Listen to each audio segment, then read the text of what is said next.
पांचवा प्रश्न बनाते हैं। जांच कीजिए कि क्या किसी प्राकृतिक संख्या n के लिए 6n अंक 0 पर समाप्त हो सकती है क्या। क्या कह रहा है कि 6n जो अंक होगा वह क्या 0 पर समाप्त हो सकता है। यह क्वेश्चन में पूछ रहा है कि आप यह साबित कीजिए कि 6n का अंक जो इकाई अंक जो होगा वो 0 पर समाप्त होगा। इसके बारे में पूछ रहा है। चलिए देखते हैं इसको सॉल्व करके।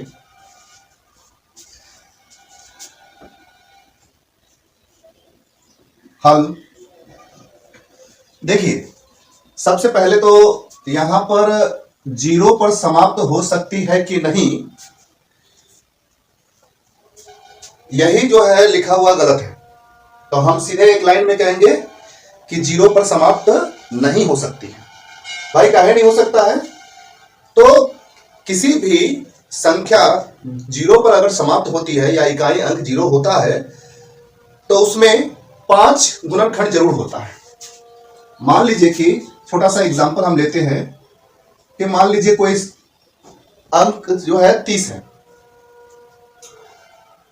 कोई संख्या 30 है और इस संख्या में हमको यह देखना है कि क्या इसमें 5 आता है कि नहीं आता है। 2 से लगाएंगे 15 आएगा, फिर जो है 3 से लगाएंगे 5 या 15, यानी कि एक जो है गुणनखंड जो उसका 5 अवश्य आएगा। कोई भी अगर मान लीजिए 90 है या फिर 70 है या 100 है या कितनी भी बड़ी क्यों ना हो, अगर उसका इकाई अंक 0 है, अगर इसका इकाई अंक 0 है तो उसका एक कम से कम एक गुणनखंड 5 जरूर आएगा। ठीक है। अब यहां पर क्या कहता है कि 6n, यहां पर क्या कहता है 6n।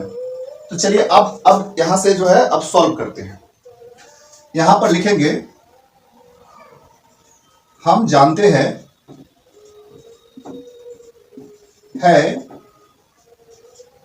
कि 0 के लिए इसका गुणनखंड में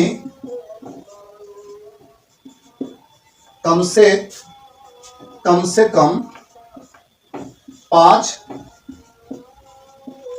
अवश्य होता है जब कोई संख्या शून्य पर समाप्त होती है। ठीक है।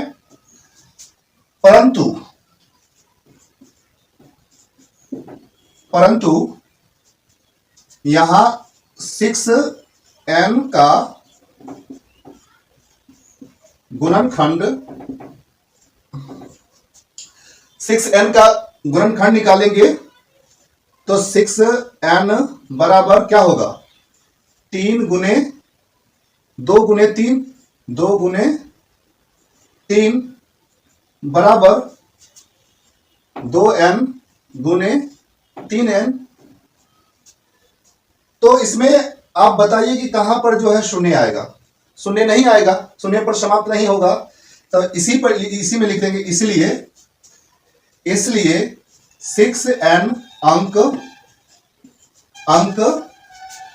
शून्य पर समाप्त नहीं होगा। यह 2n गुने 3n के रूप में है। आंसर ये प्रूफ होगा।